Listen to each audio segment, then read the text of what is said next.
নিম্নচাপকে শক্তি বাড়িয়ে ঘূর্ণিঝড়ে পরিণত হবে এখনো তা স্পষ্ট নয়। তবে প্রশাসনের সতর্কতামূলক মাইকিংয়ে রীতিমতো সিঁদুরে মেঘ দেখছেন সুন্দরবনের দ্বীপ এলাকার মানুষ। আপনারা জানেন, অতীতে একাধিক ঝড়ে প্রচুর ক্ষয়ক্ষতি সামলাতে হয়েছে তাদের। আবারও কি সেরম কিছু ঘটবে? আতঙ্কের প্রহর গুনছেন সাগর বকখালির বাসিন্দারা।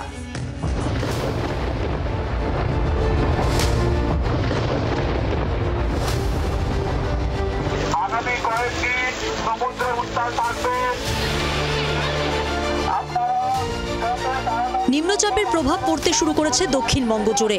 মেঘলা আকাশ, দফায় দফায় বৃষ্টি চলছে উপকূলবর্তী জেলাগুলি এবং আরও একাধিক জেলায়। আগামী কয়েকদিনে দুর্যোগ আরও বাড়ার পূর্বাভাস দিয়ে রেখেছে হাওয়া অফিস। এরই মধ্যে সুন্দরবন এলাকায় শুরু হয়েছে প্রশাসনিক তৎপরতা। মাইকিং করে সতর্কতামূলক প্রচার চলছে গঙ্গাসাগর, বকখালি সহ বিভিন্ন এলাকায়।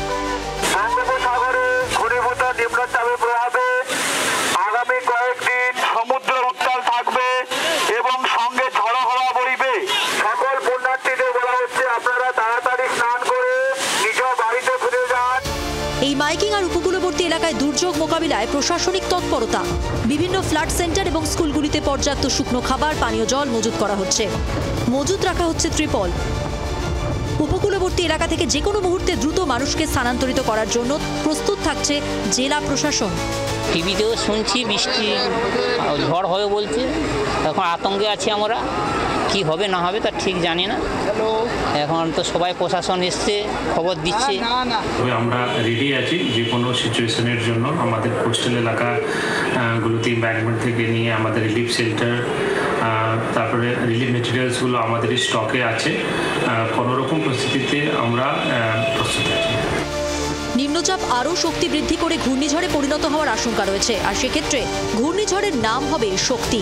কিন্তু ঘূর্ণিঝড় তৈরি হলে আর কতটা শক্তিশালী হবে, কতটা ক্ষয়ক্ষতি করবে উপকূলবর্তী এলাকায়, তা এখনো স্পষ্ট নয়। ইতিমধ্যেই কাকদ্বীপে একটি প্রশাসনিক বৈঠক করা হয়েছে এবং প্রত্যেকটি বিডিও অফিসে তাদেরকে জানানো হয়েছে এবং পঞ্চায়েতকে সতর্ক থাকার কথা বলা হয়েছে বলে এমনটাই জানা যাচ্ছে। জি24 ঘন্টা, নকিবউদ্দিন গাজী, গঙ্গাসাগর। বাংলার আওয়াজ, বাঙালির আবেগ, জি24 ঘন্টা।